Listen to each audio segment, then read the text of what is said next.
지난 한 주간 동안 고단한 삶을 살아오신 여러분들에게 주님의 큰 위로와 주님의 큰 은혜가 가득하기를 축복합니다.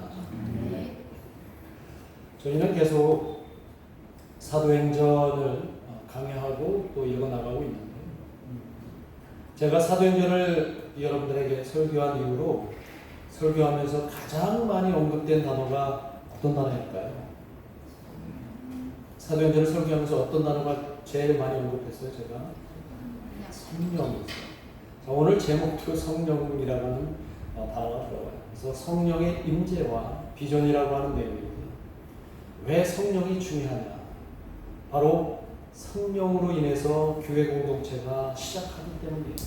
오순절 성령 강림 사건은 교회 공동체가 새롭게 시작하는 출발의 의미가 있어서 우리에게는 굉장히 중요합니다. 그래서 오늘 본문도 제자들에게 임했던 오순절날의 성령 강림, 그리고 그 가운데 제자들의 스스로 대장이라고 여겼던 베드로가 이제 사람들에게 성령 임재를 통한 성령 설교를 하는데, 그 성령 안에는 놀라운 비전이 담겨 있음을 사람들에게 선포하는 내용이 오늘 이 내용입니다. 여러분이 복음서를 아마 여러 번 읽으셨을 텐데, 예수님께서도 본격적인 공생의 사역을 시작하기 전에 예수님에게 무엇이 임했는지 여러분 기억하시죠? 마가복음 1장 10절에 보면 예수님께서 세례 요한에게 세례를 받으시고 물에서 올라오실 때 하늘이 쫙 열리고 하늘에서 뭐가 내려왔습니까? 예수님께 성령이 내려왔는데 비둘기처럼 내려왔다. 성령이 비둘기처럼. 그리고 나서 성령의 이끌리심을 받으시고 어디로 가십니까? 광야로 가셔서 거기에서 40일 동안 하나님과 아주 밀접한 교제를 나누시죠. 그리고 나서 처음으로 사역을 하시는데, 누가복음 4장에 보면 예수님께서 나사렛 회당에서 처음으로 선포하시고 사역을 시작하십니다. 본격적인 예수님의 공생의 시작을 알리는 선포의 내용이 바로 이사야 선지자의 말씀을 그 설교단에서 선포하시는데, 그 내용이 뭐냐면 누가복음 4장 18절에 보면 주의 성령이 내게 임하셨으니 이는 가난한 자에게 복음을 전하게 하시려고. 이후에 쭉 나오죠. 예수님의 공생의 시작이 바로 성령의 임재하심으로 시작되었듯이 오늘 오순절 성령 강림은 성령이 제자들 가운데로 임하시면서 이제 본격적으로 교회의 시작을 알리는 바로 그 출발점이 오순절 성령 강림 사건입니다. 그래서 이 오순절 성령 강림 사건은 이 교회의 역사, 교회사에서는 대단히 중요한 거예요. 오늘 본문에서 베드로는 그 예수님 부인하고서 부끄러워서 도망다니고 그렇게 했던 그 베드로가 성령이 그에게 임하고 성령 충만해지자 이제 예루살렘에 모여있는 온 유대인과 해외에서 예루살렘 오순절 절기를 지키기 위해서 온 디아스포라들 앞에서 당당하게 서서 선포하는 메시지가 바로 베드로의 오늘 본문의 설교입니다. 나중에 우리가 보겠지만 이 설교로 수많은 사람들이 회개하고 예수님께 돌아오는 놀라운 역사를 펼치죠. 그런데 오늘 저희는 이 베드로의 설교, 바로 요엘 선지자의 예언을 통해서 그가 인용하면서 선포하는 그 설교의 핵심을 함께 나누려고 하는데, 그것은 바로 성령이 임재한 사람에게는 비전이 있을 것이다 라는 것을 오늘 알려주는 내용입니다. 자, 오늘 베드로가 설교하면서 17절 말씀을, 요엘서 2장에 있는 말씀을 인용하면서 자신이 하나님으로부터 들은 그 말씀 깨달음을 가지고 설교를 하는데, 17절 상반절에 보면 베드로가 이렇게 선포합니다. 하나님이 말씀하시기를 말세에 내가 내 영을 모든 육체에 부어 주리니 너희의 자녀들은 예언할 것이요. 여기까지만 봅니다. 17절. 말세에 내가 내용. 여기서 내가가 누구예요? 누굴까요? 하나님이죠. 하나님이 요엘 선지자에게 하시는 말씀입니다. 말세에 내가 내 영을 모든 육체에 부어주리니 너희의 자녀들은 뭘 할 것이요? 예언할 것이오 라고 되어 있습니다. 자, 여기서 말세라고 했죠. 말세에. 그 말세가 언제일까요? 요즘 사람들을 미혹하게 하는 그 이단들이 말하는 그 세상이 끝나는 종말의 의미의 말세를 얘기할까요? 그 이단이 좋아하는 그런 종말이 아니라 여기에서의 말세는 이제 세상이 통치하는 세상의 역사는 끝이 나고 누가 통치하는 날의 시작을 얘기할까요? 하나님이 역사하시는 날의 시작을 그 말세라고 말씀하시는 거예요. 잘 기억하셔야 됩니다. 세상이 어느 날 갑자기 지진이 일어나거나 어느 날 뭐 핵폭탄이 떠져서 종말이 일어나는 그런 의미가 아니라 세상이 통치하는 사람에 의해서 통치하는 나라가 아니라 하나님의 역사에 의해서 시작되는 나라를 바로 말세라고 얘기합니다. 그리고 그 날에 뭐가 임한다는 겁니까? 주의 영이 모든 사람들 위로 임할 것이라고 요엘 선지자가 예언한 거예요. 자, 그렇다면 주의 영이 모든 육체 위로 임하는 그 날이 오늘 베드로는 어떤 날이라고 생각한 거예요? 오순절날 성령이 임하시는 그날이 바로 요엘 선지자가 얘기했던 바로 그 말세, 이제 하나님의 나라가 시작되었다라고 선포하는 거예요. 잘 따라오셔야 됩니다. 모든 육체 위에라는 말이 있죠. 요엘 선지서에 보면 17절에 보면 오늘 본문 17절에 보면 모든 육체 위에 하나님의 영이 주의 영이 임한다라고 이렇게 되어 있잖아요. 자, 그러면 주의 영이 임하는데 누구에게 임한다는 겁니까? 여기서 모든 육체 위에 임한다는 거예요. 여기 모든 육체라고 하는 것은 남녀 노소 막론하고 또 귀한 사람 천한 사람 막론하고 또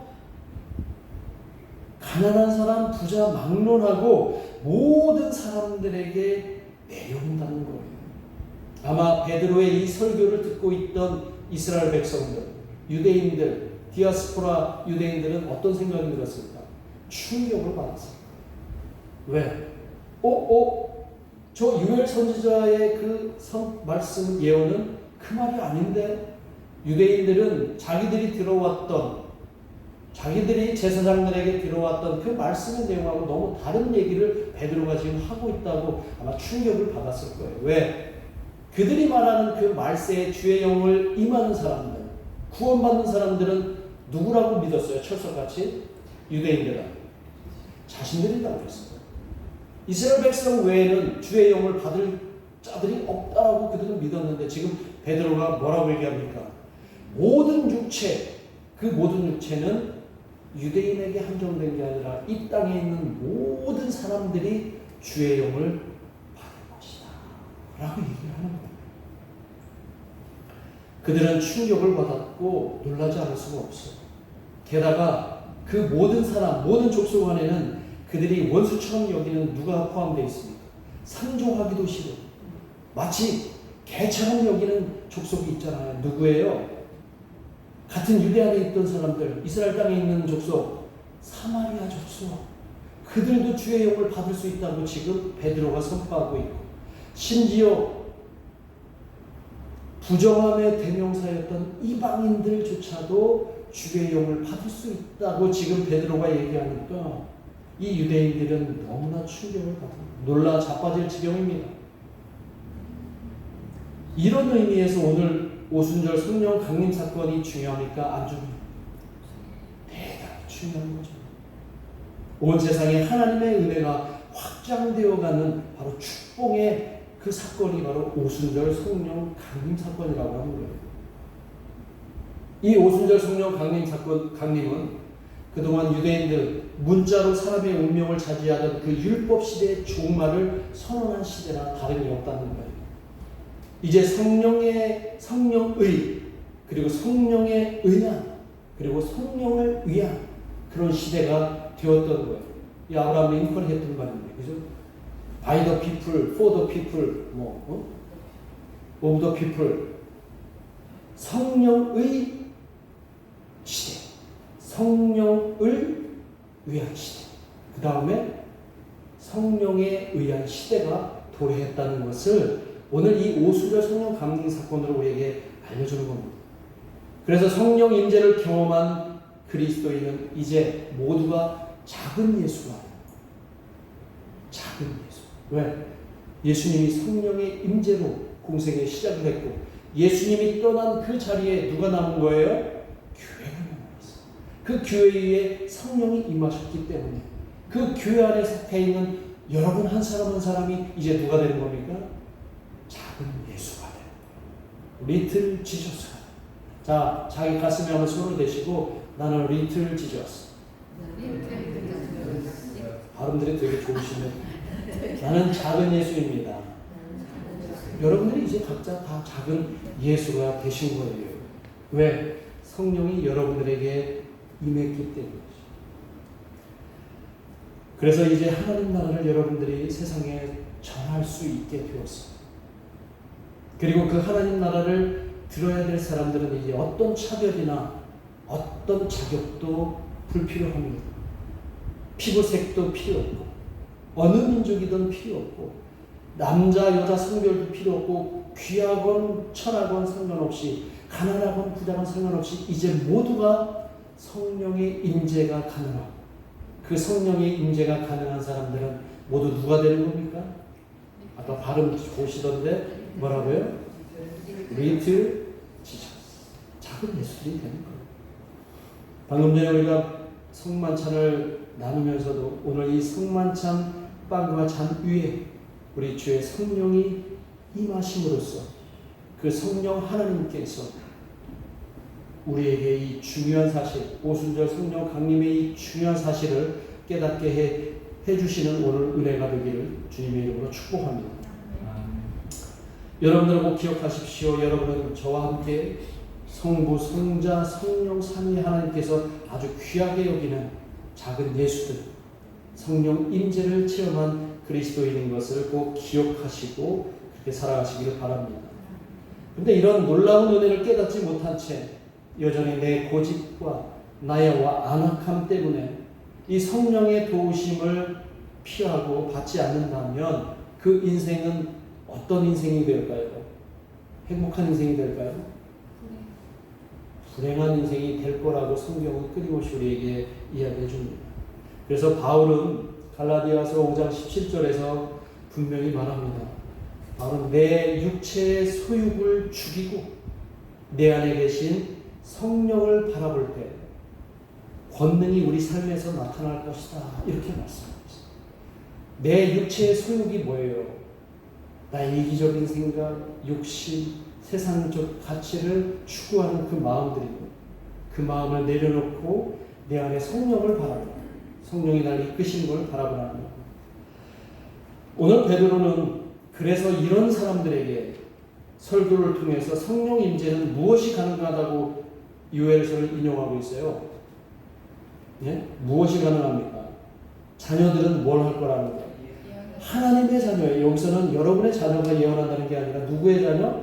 하나님의 자녀들이 예언한다는 거예요.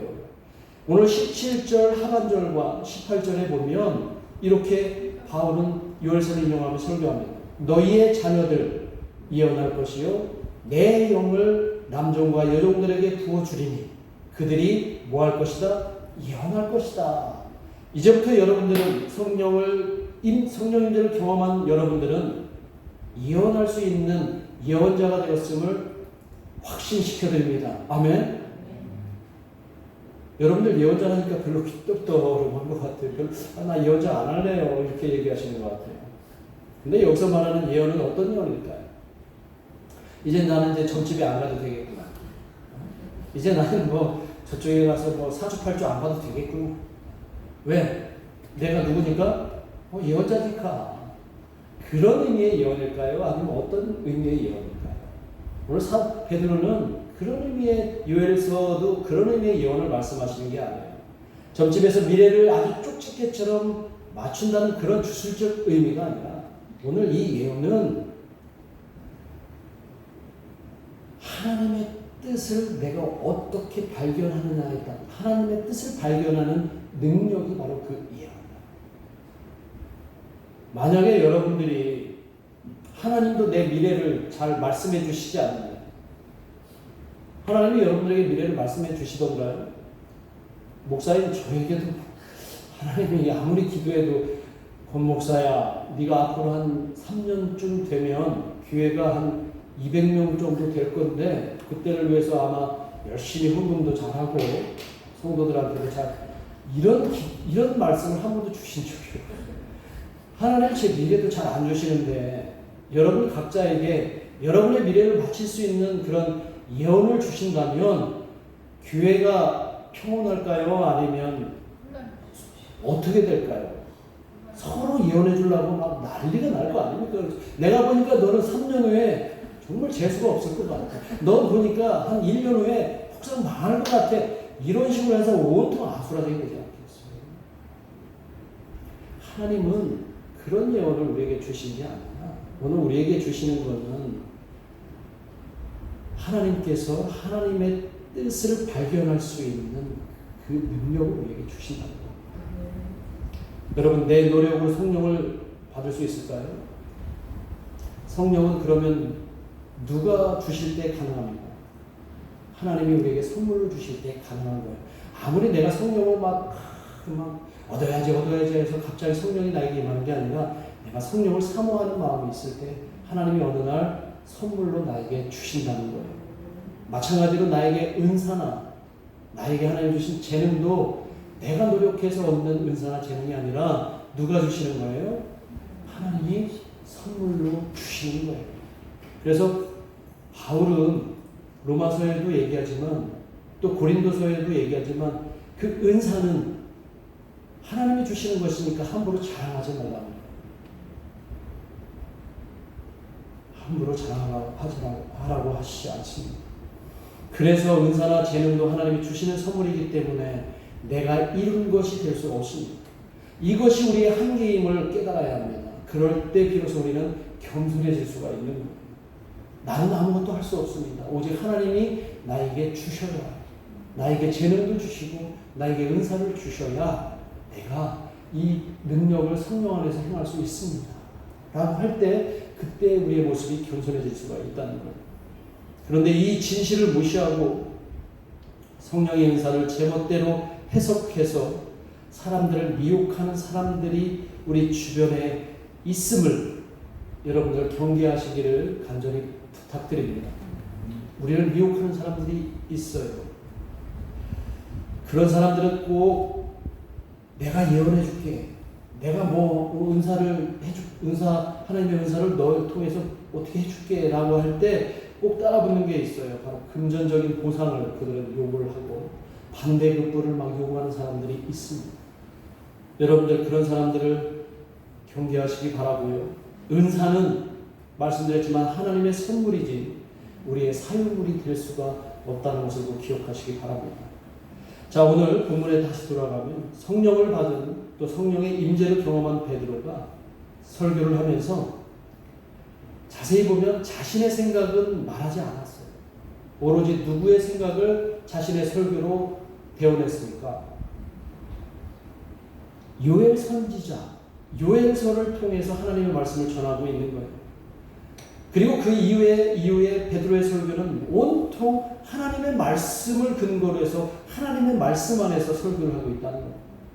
여기에서 저는 모든 설교, 오늘날에 있는 모든 목사들의 설교나 또 성도들의 은사도 하나님의 말씀 안에서 선포되고 행사되어야 할 줄로 믿습니다.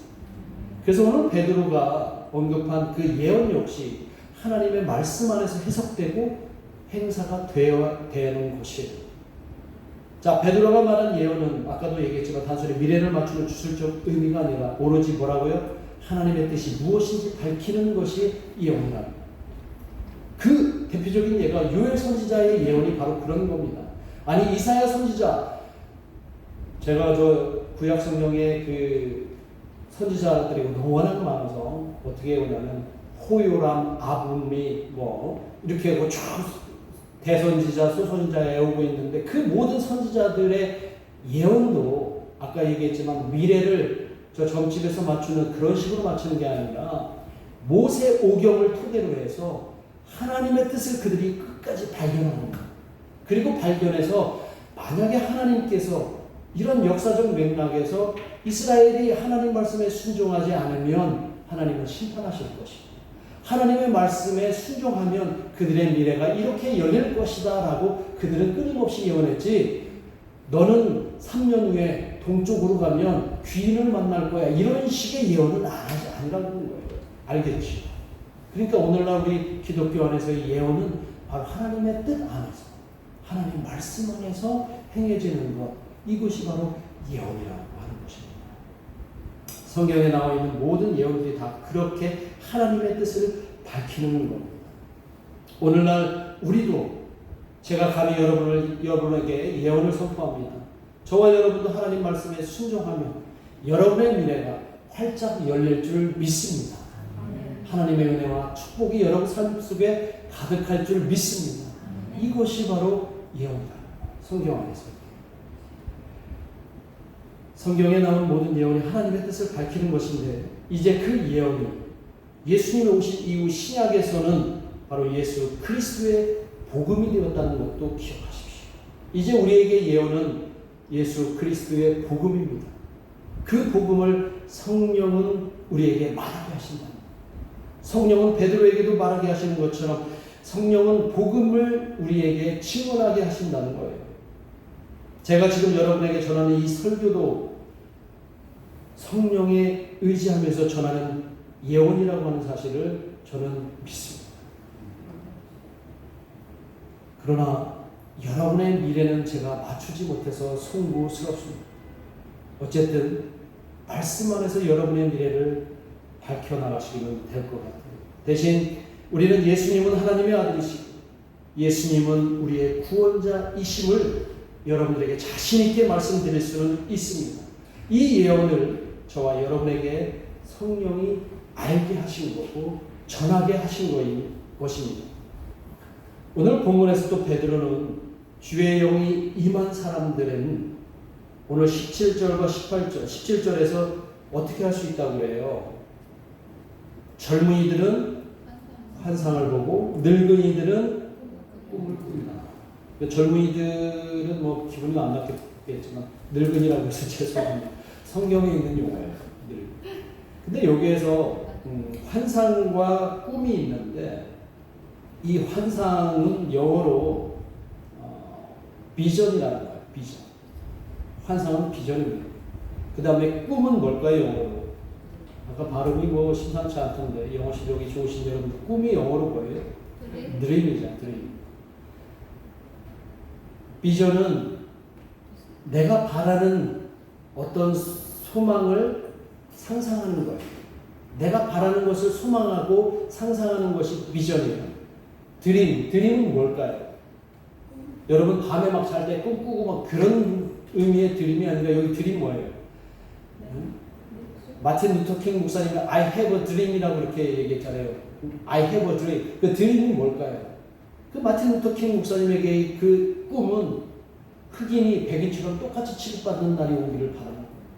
그렇죠? 여러분에게 있어서의 꿈이 뭡니까? 부자 되는 거예요. 오늘 그 비전과 드림이 우리가 간절히 바라는 것을 상상하는 것, 이것이 비전과 드림. 젊은이들에게 환상을 주고 늙은이에게 꿈을 준다고 했어요.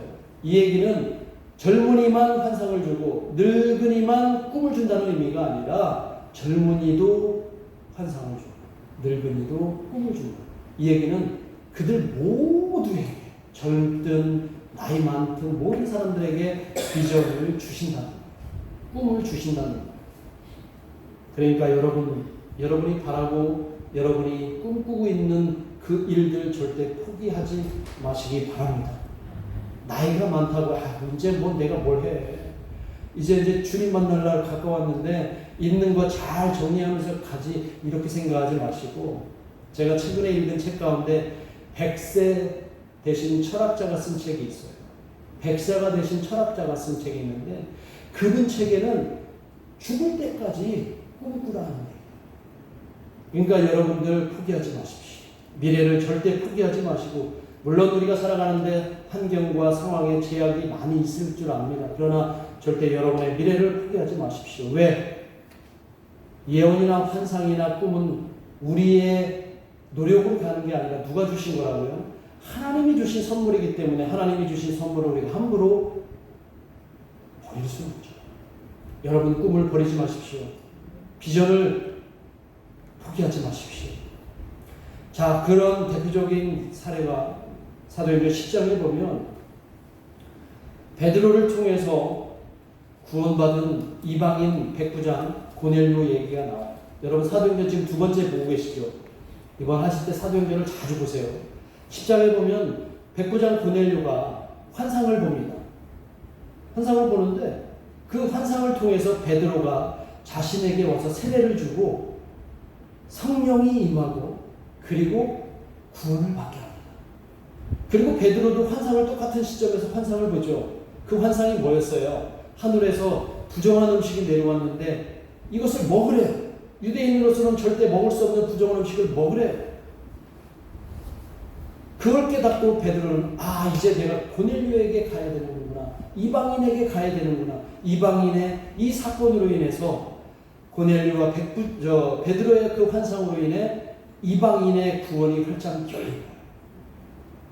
성령의 비전이 베드로에게 임했고 고넬료에게 임했기에 이제 막혀있던 구원, 유대인들에게 막혀있던 구원의 길이 활짝 열려서 이제 이방인, 사도행전 1장 8절에 있듯이 땅 끝까지 복음이 전해지게 되는 놀라운 순간이 되었던 겁니다. 또한 사도행전 16장에 보면 바울이 드로아라고 하는 지역에서 환상을 보게 됩니다. 마케도니아 사람이 그 환상 속에서 자꾸 건너와 이렇게 얘기를 해요. 그런데 이 바울이 그때 당시에는 소아시아 지역을 통해서 자기가 아주 익숙한 지역에 선교하는 게 훨씬 선교적으로도 유리한 상황이었는데 그 마케도니아의 환상을 통해서 누군가 오라고 할 때 그냥 건너갑니다. 그런데 이 사건이 엄청난 놀라운 사건이 되는데 바로 이 바울의 환상을 통해서 유럽 전역이 기독교 국가가 되는 초석이 되는 거예요. 이 마케도니아를 건너서 복음을 전하는 그 순간부터 유럽이 지금도 기독교 국가이지만 그 기독교 문명의 출발점이 바로 그 사건이라는 거예요. 환상은 이렇게 우리에게 비전을 품게 합니다. 그리고 그 비전이 오늘 우리를 살게 한다는 거예요. 이제 말씀을 종료하겠습니다. 지금 우리는 베드로나 바울처럼 뚜렷한 환상을 볼 수는 없어요. 그렇죠? 뚜렷한 비전을 우리가 베드로나 바울처럼 볼 수는 없어요. 그렇다고 해서 절대 실망할 필요는 없습니다. 왜냐? 하나님은 여러분들에게 이미 여러분들의 생각이나 여러분들의 소원이나 여러분들이 꿈꾸고 있는 그 꿈을 통해서 하나님의 비전을 보여주고 계시기 때문이에요. 여러분이 기도하고 묵상할 때 그 비전이 그 꿈이 여러분 마음속에서 막 일어난다면 그것은 하나님이 여러분들에게 비전을 주시는 것이고 그 비전이 하나님의 뜻 안에서 품게 된다면 그 비전은 반드시 성취될 줄 믿습니다. 특별히 오늘 노년에 계시는 우리 권사님들, 집사님들, 장로님들 절대 꿈과 환상과 비전을 포기하지 마시고 하나님 만나시는 그날까지 주의 영이 함께하는 예언도 하시고 그 다음에 환상도 꾸시고 꿈도 많이 꾸시기를 주님의 이름으로 축복합니다. 기도하겠습니다. 이 시간 함께 기도하겠습니다. 오늘 우리에게 주신 비전, 성령 임재를 통해서 주신 그 비전을 여러분 삶 가운데 얼마나 펼칠지 그것이 때로는 예언으로 환상으로 꿈으로 드러날 수 있도록 여러분이 하나님과 함께 더 가까이 계시고 또 성령과 함께 동행하시는 여러분의 삶이 되기를 지금 함께 합심해서 기도하겠습니다. 하나님 아버지